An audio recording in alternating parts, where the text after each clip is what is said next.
오늘 저는 이 말씀을 가지고 기다리는 자를 위한 축복이라는 제목으로 여러분들과 말씀을 한번 같이 나누기를 원합니다. 제가 이번 주에 말씀을 쭉 읽으면서 이사야서 오늘 이 30장 18절에서 26절 이 말씀이 너무 이렇게 은혜스럽게 저에게 다가오는 거예요. 그래서 사실은 다른 말씀을 준비했다가 하나님께서 주신 은혜가 있어서 이 말씀을 가지고 오늘 같이 나누면 좋겠다 해서 이렇게 말씀을 준비했습니다. 오늘 사실 이 부분은 하나님의 나라를 기다리는 자에게 주시는 축복이 기록되어져 있습니다. 이 앞에 보면 하나님께서 애굽에 대해서 애굽이 망하게 될 거다 이런 예언을 이사야서에서 하고 계시는데 그 의미는 뭐냐면 아수르라는 큰 나라가 그 근동 지역에 있는 많은 나라들을 압박하기 시작했습니다. 그리고 하나하나 정복해 나아가기 시작했습니다. 그런데 그 아수르에 대적할 만한 나라가 어디였냐 하면 애굽이라는 나라가 있었다는 거죠. 애굽은 그 당시만 해도 굉장히 큰 나라였습니다. 그러니까 이 유다라는 이 이스라엘 지파들이 나뉘어져서 유다라는 작은 지파의 나라가 되었는데 이 작은 유다, 이 이스라엘이 어디를 봐도 도움을 청할 곳이 없는 거예요. 그래서 아수르가 자꾸 압박을 해오니까 우리가 애굽에게 가서 그 애굽 나라에게 가서 도움을 청하면 그들이 우리를 도와줄 수 있지 않을까 이렇게 생각하기 시작했어요. 그때 하나님께서 이스라엘 백성들에게 말씀하셨습니다. 너희가 애굽을 의지한다고 해서 그 애굽이 너희를 구원할 줄 아느냐? 너희를 구원할 자는 애굽이 아니라 나 여호와 하나님인데 왜 너희는 나를 의지하지 못하고 자꾸 애굽을 의지하려고 하느냐? 그러면서 애굽이 아수르에게 멸망당할 것, 그리고 너희 이스라엘 백성들 너희가 나를 의지하지 아니하고 세상의 다른 민족들 큰 나라들을 의지하려고 했었기 때문에 그 역시 너희들 또한 징계를 받게 될 거다 이런 말씀을 하나님께서 주셨습니다. 그런데 그 징계를 받고 다 멸망되는 것이 아니라 오늘 여기 이사야서 30장 18절에서 26절 말씀을 보면 그럼에도 불구하고 하나님의 나라를 기다리는 자들, 분명히 너희들이 실수를 하고 나를 떠나갔고 분명히 너희가 죄를 지었다 할지라도 그러나 너희가 회개하고 하나님의 나라를 기다리면 하나님께서 이런 축복을 우리 이스라엘 백성들에게 주시겠다고 지금 말씀하고 있는 곳이 바로 이 이사야서 30장의 이야기입니다. 오늘 18절 말씀을 한번 보면은요 어떻게 기록되어져 있냐면 그러나 여호와께서 기다리시나니 그랬어요. 여호와께서 기다리신다 그랬습니다. 이스라엘 백성들이 하나님을 떠나가고 이스라엘 백성들이 애굽을 의지한다 할지라도 하나님께서는 여전히 그 이스라엘 백성들을 기다리신다라고 기록되어져 있어요. 여러분, 자녀들이 부모님들의 말을 100% 순종한다면 얼마나 부모의 마음이 기쁘겠습니까? 아마 부모가 이야기하는 대로 그 자녀가 그 길을 잘 간다면, 순종하면서 간다면 아마 자녀의 삶도 조금은 더 편안한 삶, 조금은 더 형통한 삶이 되지 않겠는가 이런 생각이 듭니다. 그런데 세상 어디에도 100% 부모 말씀에 순종하는 자녀는 찾아보기가 좀 어려운 것 같아요. 그럼 자녀가 부모의 말을 듣지 않는다고 해서 일반적으로 자녀가 부모의 말을 듣지 않으면 부모님은 어떤 반응이 나타나냐 하면 일단 슬슬 화가 나기 시작하고 짜증이 나기 시작하고 그리고 그 분에 못 이겨서 나중에는 맥까지 들게 되어지는 그런 경우가 종종 생겨지게 되죠. 그런데 오늘 여기 말씀을 보니까 하나님께서는 내가 기다린다라고 말씀하셨어요. 어떻게 보면 자녀들이 말을 듣지 않고 자녀들이 자꾸 사고를 쳐도 그 자녀를 믿고 기다려주고 또 지켜봐주고 격려해주는 그러한 모습이 그 자녀를 바로 세워가는 지혜의 길이 아닌가 그런 생각을 한번 해보게 되었습니다. 여러분 포켓몬고라는 게임 혹시 들어보셨습니까? 포켓몬고라는 게임이 이 3D 가상현실 속에서 길을 막 다니면서 포켓몬을 이렇게 잡는 그런 게임이에요. 그래서 이 스트릿뷰가 다 나오고 그러니까 이 실생활 속에서 할 수 있는 게임이기 때문에 얼마 전에 지금도 굉장히 많은 사람들이 그 포켓몬고 게임을 하고 있습니다. 그런데 그 포켓몬고의 제작사 나이엔틱이라는 회사가 있는데요. 거기에 대표이사가 데니스 황이라는 사람입니다. 한국 사람입니다. 근데 이 데니스 황이 그 발표할 때 이런 얘기를 했어요. 자기는 어릴 때 공부를 하지 않았다는 거죠. 자기가 어렸을 때 가장 좋아했던 것은 그림을 그리는 것이었다는 거예요. 그래서 학교 갔다 오면 맨날 그림만 그리고 앉아있고 형이나 누나들이 학교 갔다 오면 그 가방에서 미술책을 꺼내다가 맨날 보면서 그림을 그렸다는 거죠. 그런데 아버지가 자기가 공부하지 않고 그림을 그리는데 한 번도 야단치신 적이 없다는 거예요. 그리고 늘 자기를 지켜봐 주시고 자기가 하는 것을 기다려 주셨다라는 거죠. 이 아이가 초등학교 때인가 초등학교를 마치고 미국으로 유학을 가게 됐는데, 미국에 유학을 가서 열심히 그림 공부를 하고 나중엔 이런 회사를 차려서 포켓몬고라는 그런 게임을 만들어내는 그런 제작사의 대표가 되었다는 거죠. 만약에 아버지가 그때 공부 안 하고 무슨 그림 그리냐고 막 그걸 찢어버리고 야단을 치고 했더라면 아마 이 데니스 황이라는 사람이 이런 인물이 되지는 못했을 거다라는 겁니다. 오늘 여기 하나님께서는 이스라엘 백성들이 하나님을 떠나가고 이스라엘 백성들이 애굽을 의지할 때 여전히 기다려주신다. 여전히 내가 너희를 기다리고 있다라고 말씀하세요. 여러분, 우리가 이 땅에서 살아가면서 하나님을 떠나가고 때로는 실족하고 때로는 실수할 때가 얼마나 많이 있습니까? 우리가 때로는 불순종할 때가 얼마나 많이 있습니까? 그러나 그럼에도 불구하고 하나님이 여전히 두 팔 벌려서 우리를 기다리고 계시다라는 분이에요. 내가 하나님 앞에 어떻게 돌아가지? 내가 이렇게 개차반 같은 삶을 살았는데, 내가 이렇게 불순종의 삶을 살았는데, 내가 이렇게 큰 죄를 짓고 살았는데 내가 어떻게 하나님께 돌아갈 수 있어? 난 염치가 없어. 그래요. 양심이 있는 사람이라면 어쩌면 그런 고백을 할지도 모르겠습니다. 나는 가진 것도 없고, 나는 건강하지도 못하고, 나는 배운 것도 없고, 나는 이렇게 나이가 들어서 내가 하나님 앞에 뭐를 할 수 있겠어? 내가 과연 하나님 앞에 쓸모가 있을까? 그런 생각을 하시는 분들도 많이 있어요. 그런데 그렇지 않습니다. 하나님은 지금도 여러분들을 향하여 두 팔 벌려서 하나님께로 돌아와서 하나님 품에 안기기를 하나님께서는 기다리고 계시다라는 거예요. 오늘 여기 여호와께서 기다리시나니 이는 너희에게 은혜를 베풀려 하심이라 그랬어요.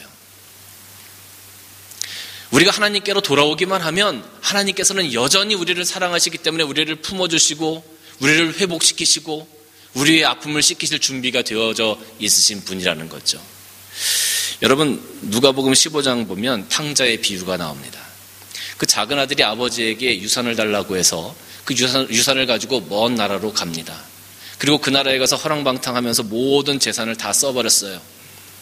그리고 나서 나중에는 먹을 것이 없어서, 먹을 것을 살 돈이 없어서 돼지들이 먹는 쥐엄나무 열매를 먹었어요. 그러면서 그 아들이 탄식합니다. 내 아버지 집에는 먹을 것이 참 많은데, 내 아버지 집에 있을 땐 참 좋았는데 나는 여기서 이렇게 굶어 죽게 생겼구나. 참 염치가 없지만 내가 아버지께로 돌아가서 내가 아버지 아들로 살 수는 없으니 아버지의 종으로 나를 사용해달라고 내가 말씀드려야 되겠다. 그러면서 모든 세상 가운데 큰 근심과 걱정과 좌절한 모습을 가지고 아버지께로 돌아옵니다. 그때 말씀을 보니까 아직도 상거가 먼데 이렇게 돼 있어요. 아직도 거리가 멀다는 이야기죠. 근데 아버지가 밖에 나와서 그 아들을 기다리고 계셨어요. 그리고 그 아들을 봤습니다. 아들은 세상 가운데서 실패자의 모습으로, 아들은 세상 가운데 좌절한 자의 모습으로, 모든 것을 다 잃어버린 자의 모습으로 터벅터벅 고개를 숙이고 아버지를 볼 면목이 없어서 터벅터벅 고개를 숙이고 찾아오는데, 멀리서 그 아들이 오는 모습을 바라본 그 아버지, 여전히 기다리고 계셨던 그 아버지는 그 모습을 보고 아들에게로 막 달려갑니다. 그리고 아들을 안아주고, 아들아 왜 이제 왔느냐, 왜 이제 왔느냐 하면서 그 아들의 목에 입 맞추고 반지를 빼서 반지를 끼우고 신발을 신기우고 옷을 입혀서 아들의 위치로 회복시켜 주십니다. 그리고 그 아들을 위해서 큰 잔치를 베풀게 되죠. 이것이 기다리시는 하나님 아버지의 모습입니다. 우리가 염치가 없어서 하나님 앞에 어떻게 가지? 때로는 그럴 수 있어요. 아니면 난 너무 멀리 와서 난 돌이킬 수 없어. 내가 어떻게 하나님께로 가? 난 너무 멀리 왔기 때문에 나는 이제 구원받을 수 없어. 아니요. 여전히 하나님은 우리를 향하여 두 팔 벌려 기다리고 계신다는 사실, 우리에게 은혜를 주시기 위해서 지금도 기다리고 계시다는 사실, 우리가 세상 가운데 어떠한 큰 죄의 짐을 짊어지고 있다 할지라도 하나님은 여전히 우리를 기다리고 계시다는 사실. 사랑하는 성도 여러분, 우리는 이것을 잊어서는 안 됩니다. 우리가 세상 가운데 살아가면서 힘들고 어렵고 고통당하는 일이 있을 수 있겠죠. 때로는 하나님 말씀에 불순종한 일도 있겠죠. 내 양심에 가책이 느껴지는, 신앙의 양심 가운데 가책이 느껴지는 그런 일들도 분명히 있을 겁니다. 그러나 여전히 하나님은 우리를 기다리고 계신다는 사실을 여러분 잊지 마세요. 아무도 의지할 곳이 없고 돌아갈 곳이 없다라고 이야기하고 그런 생각이 든다 할지라도, 그래요, 우리는 세상 가운데 돌아갈 곳이 없는지도 몰라요. 모든 친구들이 나를 외면하는지 몰라요. 아니, 가족들까지도 나를 외면하는지 몰라요. 내가 골치 아픈 골칫덩어리라고 나를 버리고 나를 외면할 수도 있습니다. 그러나 그 가운데서도 여전히 하나님께서는 우리를 향하여 두 팔 벌리고 계시다는 사실을 여러분 잊지 마시기를 주님의 이름으로 축원합니다. 19절 말씀 보겠습니다. 시온에 거주하는 예루살렘에 거주하는 백성아, 이렇게 기록되어져 있어요. 시온에 거주하며 예루살렘에 거주하는 백성이라는 것은 무슨 의미입니까? 보통 성경에서 시온, 예루살렘의 의미는 하나님의 나라를 의미합니다. 하나님의 나라라는 것은 하나님의 주권이 선포되어지는 것, 하나님의 통치 하에 있는 곳을 하나님의 나라다, 우리가 보통 그렇게 이해를 합니다. 다시 말하면 시온에 거주하고 예루살렘에 거주한다는 것은 하나님의 통치 아래에 있는 사람들을 이야기합니다. 그 백성들아, 너는 다시 통곡하지 아니할 것이라 그랬어요. 이스라엘 백성들의 상황이 녹록지 않았습니다. 굉장히 어려웠습니다. 힘들고 언제 죽을지 모르는, 아수르가 언제 우리를 침공해 와서 우리 모든 것들을 다 빼앗아 갈지 모르는 그런 상황 가운데 있었습니다. 그때 하나님께서 위로하시는 거예요. 내가 언제 죽을지 모르는 그 상황 가운데 있는데 하나님께서 위로하시는 거죠. 내가 어떻게 해야 될지 모르는 상황 가운데 있을 때 하나님께서 위로하시는 겁니다. 너는 다시 통곡하지 아니할 것이라. 지금 내가 통곡할 만한 상황이에요. 내가 지금 통곡하고 싶은 심정이에요. 내가 가진 것을 다 잃어버릴 때가 되었습니다. 내가 가지고 있던 것들이 다 소진되어져 버렸습니다. 내 건강이 소진되어져 갑니다. 내 사업체가 점점점 힘들어져 갑니다. 내가 오늘 하루 살아갈 힘이 없습니다. 세상에서 통곡할 일들이 얼마나 많습니까? 그런데 하나님의 통치 아래에 있는 사람들, 하나님께서 사랑하는 사람들, 다시는 통곡하지 않을 것이다 라고 하나님께서 위로해 주고 계시는 거죠. 그리고 나서 하나님께서 말씀을 읽습니다. 그가 내 부르짖는 소리로 말미암아 내게 은혜를 베푸시되 그가 들으실 때에 내가 내게 응답하리라. 우리가 하나님 앞에 부르짖을 때, 우리가 하나님 앞에 기도할 때 하나님께서 그 음성을 들으시고 우리에게 은혜를 베푸시되 그가 들으실 때에 내게 응답하실 거라 그랬어요. 여러분, 여기 보니까 은혜를 베푸시되라고 되어 있잖아요. 은혜를 베푸시되. 이 원어를 찾아보니까 야헤네카라는 말이에요. 야헤네카라는 말인데, 이 야헤네카라는 말 안에는 어떤 의미가 있냐면 이렇게 몸을 구부리다라는 의미가 있어요. 몸을 구부리다. 우리가 하나님 앞에 기도하고 우리가 하나님 앞에 울부짖을 때 하나님께서 저 하늘 위에 앉아서 그냥 팔짱 끼시고, 아 그래 너희들 기도하는구나, 이게 아니라는 거예요. 하나님께서 그 보좌 위에서 몸을 구부리셔서 대체 너희들에게 무슨 일이 있니? 하나님께서 그렇게 우리를 굽어 살피시고 우리의 삶을 세밀히 살피시겠다는 그런 의미가 오늘 여기에 은혜를 베푸시되라고 기록되어져 있는 말입니다. 저는 아직 젊습니다. 그런데 노안이 조금 일찍 온 것 같아요. 제가 뭔가 이렇게 자세히 보려고 그러면은요, 이렇게까지는 잘 안 보여요. 그러니까 어떻게 해야 되겠습니까? 몸을 이렇게 굽혀요. 몸을 굽히든지 아니면 이렇게 당겨 와야 됩니다. 이렇게 굽혀요. 근데 이렇게 굽혀도 잘 안 보여요. 그래서 하나 더 하죠. 안경을 이렇게 듭니다.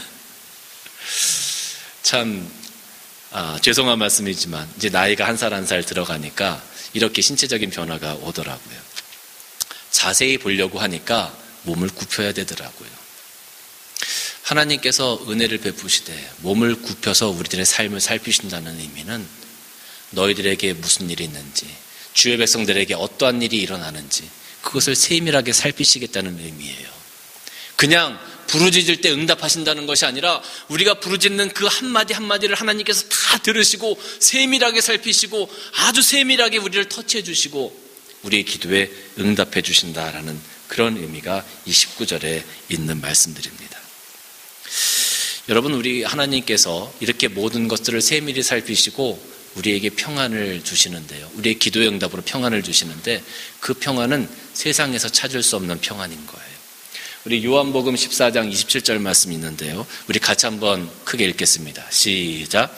평안을 너희에게 끼치노니 곧 나의 평안을 너희에게 주노라. 내가 너희에게 주는 것은 세상이 주는 것과 같지 아니하니라. 너희는 마음에 근심하지 말고 두려워하지도 말라. 그래요.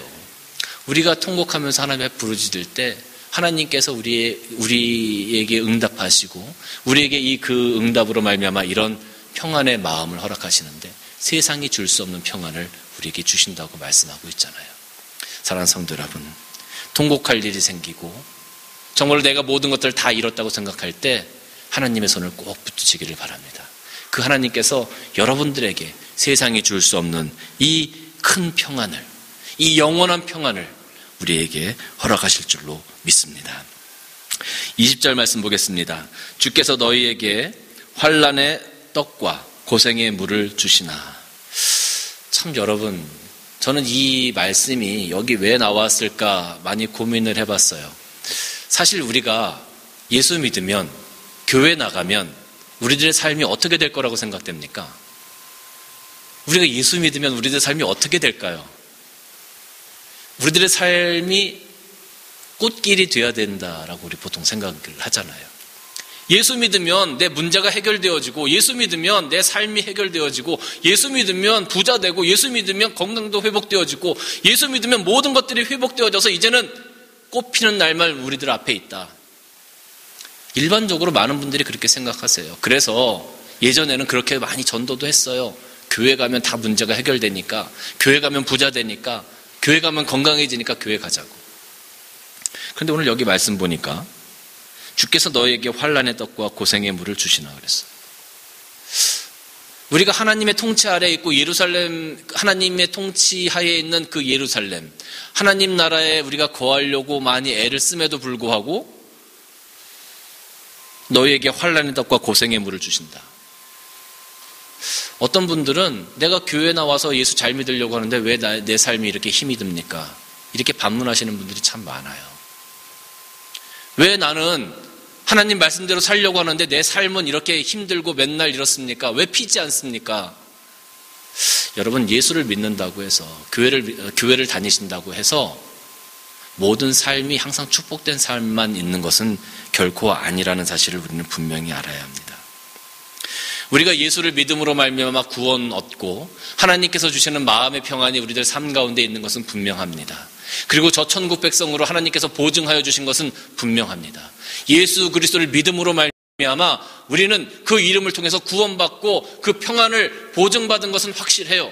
그런데 문제는 여전히 우리가 이 땅 가운데, 이 세상 가운데 속해서 살아가고 있다는 거예요.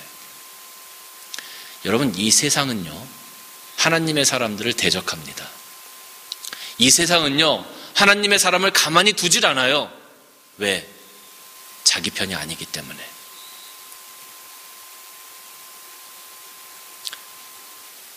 이 세상의 권세는 하나님의 사람들을 항상 시험 들게 하고 고난당하게 하고 힘들게 합니다. 그런데 이 세상 가운데 우리가 힘든 삶을 살아가야 되는 그런 어려움들이 있는데 그 어려움들을 통해서 하나님께서는 거룩한 주의 백성들을 구별해내는 줄로 믿으시기를 바랍니다. 믿음 가운데 그것을 이겨내는 사람들, 믿음 가운데 그 고난을 딛고 서는 사람들, 하나님께서는 그런 사람들을 지금 찾고 계시는 거예요. 그 어려움 가운데 무너져가는 사람들이 아니라 그 어려움을 딛고 이겨서 일어나는 믿음의 사람들을 하나님께서 지금 찾고 계시다는 거죠. 세상이 주는 고난은 우리에게 주는 영적인 당금들과 같습니다.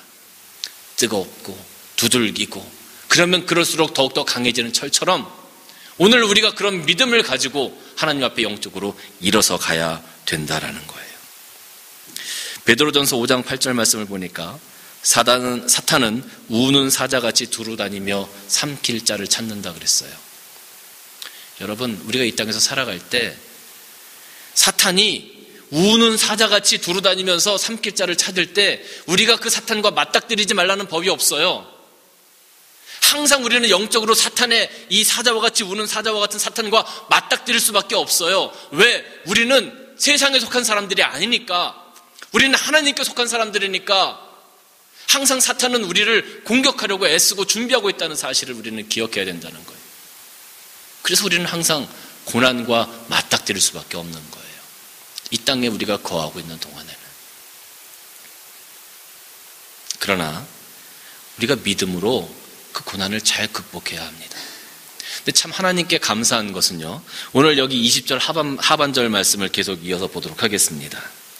내 스승은 다시 숨기지 아니하시리니 내 눈이 내 스승을 볼 것이며 너희가 오른쪽으로 치우치든지 왼쪽으로 치우치든지 내 뒤에서 말소리가 내 귀에 들려 이르기를 이것이 바른 길이니 너희는 이리로 가라 할 것이며.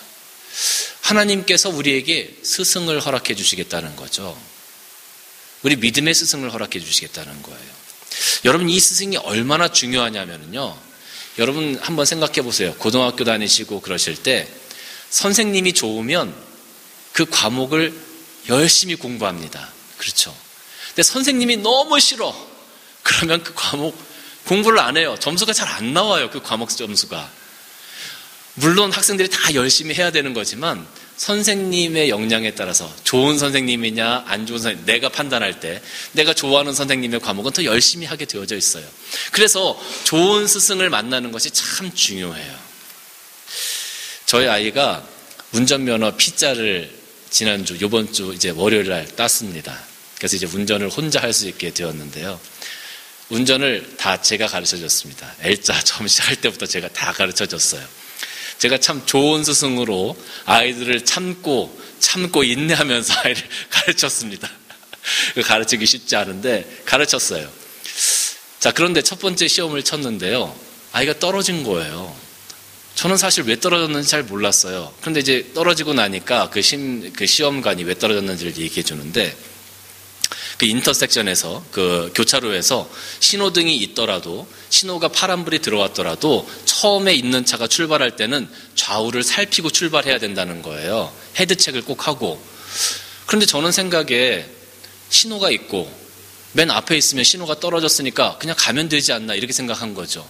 예전에 저희가 배울 때는 그런 신호등 앞에서는 좌우를 살펴라, 이런 항목이 없었던 것 같아요. 저는 몰랐어요.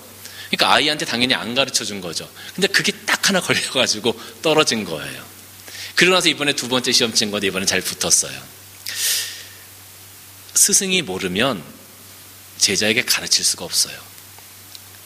스승이 많이 알면 제자들에게 더 많은 것들을 가르쳐 줄 수가 있는 거겠죠.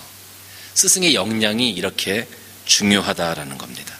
근데 오늘 여기 말씀을 보니까 하나님께서 우리에게 스승을 주시겠다.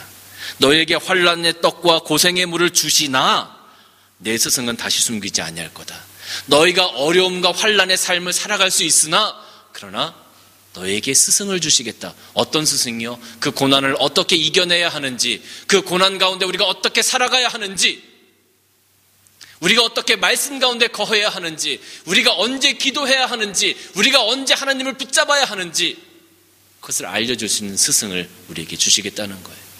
때로는 고통 가운데 우리가 좌로나 우로나 치우칠 수도 있겠죠. 그런데 오늘 여기 말씀 보니까 너희가 오른쪽으로 치우치든지 왼쪽으로 치우치든지 내 뒤에서 말소리가 내 귀에 들려 이르기를 이것이 바른 길이니 너희는 이리로 가라 할 것이다 그랬습니다. 우리를 항상 하나님의 바른 길로, 믿음의 길로 인도하시는 그 스승을 주시겠다라고 오늘 말씀하고 있죠. 여러분, 오늘 우리에게 주시는 스승이 누구시겠어요? 구약시대에는 아마 선지자들이 그런 스승의 역할을 감당했을 거라고 생각이 들어요. 예수님이 계실 때는 예수님께서 우리의 스승이 되셨죠. 예수님이 하늘로 가신 후에는 우리에게 주신 보혜사 성령이 있어요. 보혜사 성령께서 늘 우리에게 찾아오셔서 우리를 가르치시고 우리가 가야 할 길을 말씀해 주신다라고 성경은 기록하고 있는 겁니다. 요한복음 14장 26절 말씀 같이 한번 보겠습니다. 보혜사 곧 아버지께서 내 이름으로 보내실 성령, 그가 너희에게 모든 것을 가르치고 내가 너희에게 말한 모든 것을 생각나게 하실 거다. 그래서 우리는 늘 기도하면서 성령께서 우리 안에 계시고 우리를 인도하시기를 우리는 늘 기도해야 하는 겁니다. 늘 성령 충만할 수 있도록 우리가 늘 기도하며 나아가야 하는 이유가 바로 여기 있는 겁니다. 우리의 영적인 스승, 우리가 이 땅에서 살아가는 삶의 스승, 그분이 바로 보혜사 성령이시기 때문에 그래요. 그래서 늘 기도하면서 이 성령의 음성에 민감하게 반응할 수 있도록 우리 스스로를 영적으로 무장시켜야 될 것입니다. 22절 말씀 보도록 하겠습니다. 또 너희가 너희 조각한 우상에 입힌 은과 부어 만든 우상에 올린 금을 더럽게 하여 불결한 물건을 던진같이 던지며 이르기를 나가라 하리라 그랬어요. 하나님 나라에 있는 사람들은 내 속에 있는 죄들을 벗어 던질 수 있어야 합니다. 여러분, 그런데 오늘 여기 우상을 벗어버린다 이렇게 기록되어져 있는데, 이 우상이라는 것이요 사실 굉장히 매력적입니다. 우리가 우상 그러면 어떤 큰 신상 같은 것들을 생각하지만 사실 하나님보다 더 사랑하는 것이 우상이다라고 이야기할 때 우상이 얼마나 매력적인지 몰라요. 이스라엘 백성들이 예루살렘에 살다가 아수르 제국의 큰 제국의 수도 니느웨에 갔다고 한번 생각을 해보세요. 눈이 번쩍 띄겠죠. 여러분, 조금 더 쉽게 이해하기 위해서 어디 저기 강원도 꼴짜기에 살던 죄송합니다만 그 면소재지 이런 데 사시던 분이, 시골에 사시던 분이 서울에 오신 거예요. 눈이 번쩍 띄시겠죠. 이야, 이런 세상도 있구나. 한 번도 그 동네를 떠나지 않았던 분이 서울에 오신 거예요. 얼마나 놀랍겠습니까? 어떻게 이 동네는 이렇게 잘 살았을까? 잘 살 수 있을까? 아마 생각할 겁니다. 이스라엘 백성들의 삶이 그랬어요. 예루살렘이라는 그 작은 도시에 살았어요. 그러다가 다른 큰 제국들의 도시들을 돌아보면서 야, 여기는 어떻게 이렇게 잘 살지? 근데 그들이 발견한 것이 하나 있었습니다. 그것이 뭐냐 하면 그 백성들이 섬기는 우상이었어요. 아, 저 신을 섬기니까 저들이 이렇게 잘 살고 이렇게 강하게 살 수 있구나, 이렇게 풍요롭게 살 수 있구나, 매료될 수밖에 없는 겁니다. 조금 더 우리 삶 가운데 이걸 가져와 볼까요? 예전에는 주일은 쉽니다, 이 말이 굉장히 많았어요. 모든 가게들마다 가보면 한국에서 주일은 쉽니다. 호주, 서양도 마찬가지였습니다. 예전에는 다 그랬습니다. 그런데 여러분, 이 사업하시는 분들의 말씀을 들어보면 주일 매출이 보통 평일보다 한 두세 배는 오른대요. 요즘은 주일을 쉽니다 라는 말 거의 찾아볼 수가 없죠.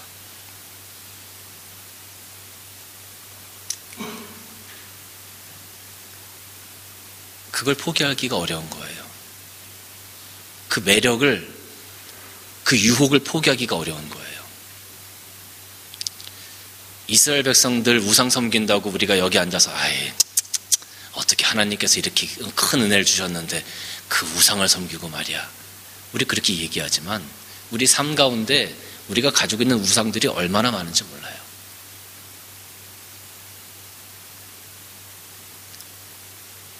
우리가 그것들을 바라보면서 얼마나 지금 유혹당하고 얼마나 지금 혹하고 있는지 몰라요. 대한민국은 성형공화국이라는 그런 얘기를 해요. 젊은 여성들의 70% 이상, 80% 이상이 다 성형을 했대요. 외모지상주의, 외모가 그들의 우상이 되어져 가고 있는. 권력은 어떻습니까? 권력의 자리에 한번 오르면 내려오기가 힘들어요. 오늘날 우리 대한민국을 바라보면서 우리는 그런 것들을 충분히 알 수 있잖아요. 그게 얼마나 매력적이고 얼마나 유혹적인지 그걸 거부하기가 너무나 힘들다는 거죠. 사랑하는 성도 여러분, 그러나 우리는 그것을 반드시 내려놓아야 합니다. 하나님 앞에 나아가기 위해서 내가 정말로 하나님 앞에 나아가는 데 있어서 걸림돌이 되어지는 것들, 그런 것도 분명히 내려놓아야 합니다. 그래야만 하나님께서 기뻐하시는 삶을 살아갈 수 있기 때문에 그렇습니다. 23절부터 26절까지 말씀은 하나님께서 하나님의 나라를 기대하는 자들에게 주시는 또 하나의 축복을 말씀해 주고 있습니다. 오늘 여기 말씀을 보면 하나님께서 내가 땅에서 23절 말씀 보면 내가 땅에서 뿌린 종자의 주께서 비를 주시겠다라고 말씀하고 있어요. 이 비를 주시겠다는 말씀은 하나님께서 생명으로 축복하시겠다는 겁니다. 여러분, 비가 오지 않으면 모든 생명들이 살 수가 없어요. 우리가 금식할 때도 40일은 곡기를 끊고 살 수 있습니다. 그러나 물을 끊고는 일주일도 살기가 힘들어요.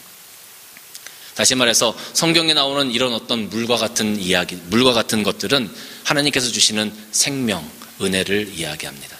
하나님께서 우리에게 생명을 주시고 하나님께서 우리에게 은혜를 주셔서 하나님 나라에서 풍요로운 삶을 살 수 있게 해주시겠다. 걱정 없는 삶을 살 수 있게 해주시겠다라고 주님께서 이야기해 주고 있습니다. 26절 마지막 말씀을 보면 마지막 절에 어떤 말씀이 있냐 하면 여호와께서 자기 백성의 상처를 싸매시며 그들의 맞은 자리를 고치시는 날에는 달빛은 햇빛 같겠고 햇빛은 7배가 되어 7날의 빛과 같겠다 그랬어요. 마지막 때 하나님께서 상처받은 심령들, 세상 가운데 지치고 어려운 심령들, 세상과 싸우면서 힘들어하는 심령들, 혹은 세상과 싸우면서 세상 가운데 쥐어 터진 사람들, 하나님의 백성으로 살아가고 싶어서 쥐어 터진 사람들, 그런 사람들 위로하시고 싸매주시고 치유하시겠다라고 이야기하고 있어요. 우리는 천국에 대한 소망을 다 가지고 있습니다. 오늘 우리가 어떻게 살아가야 될지, 믿음 가운데 세워져 가야 될지, 어떤 비전을 가지고 가야 할지 그런 소망들을 다 가지고 있습니다. 그런데 아직은 그 소망이 구체화되어져서 우리 삶 가운데 오지를 못했어요.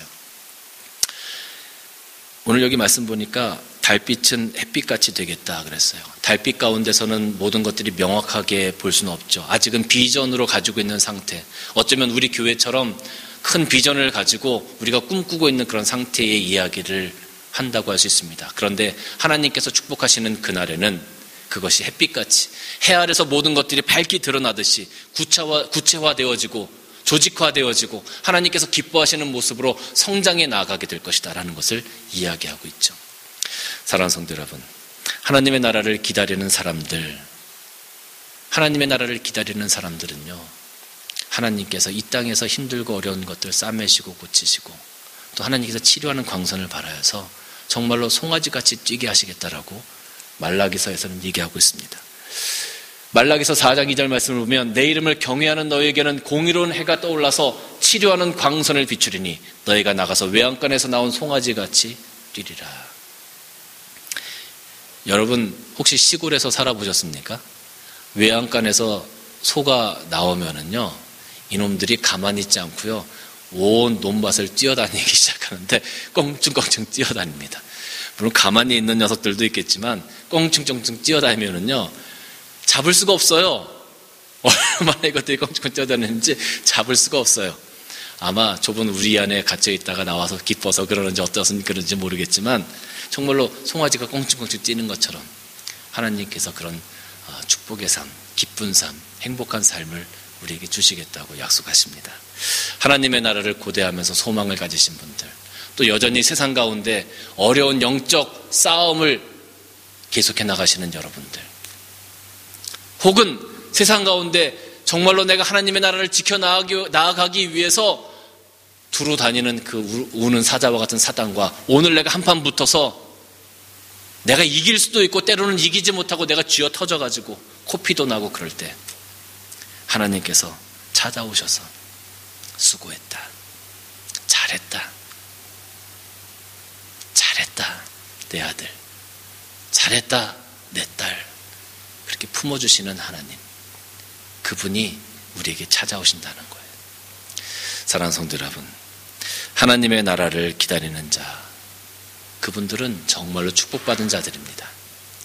저는 여러분들이 이런 축복받은 자의 위치에 서셔서 하나님과 함께 항상 동행하시는 그런 큰 믿음의 나무들이 되어지시기를 주님의 이름으로 간절히 축원합니다.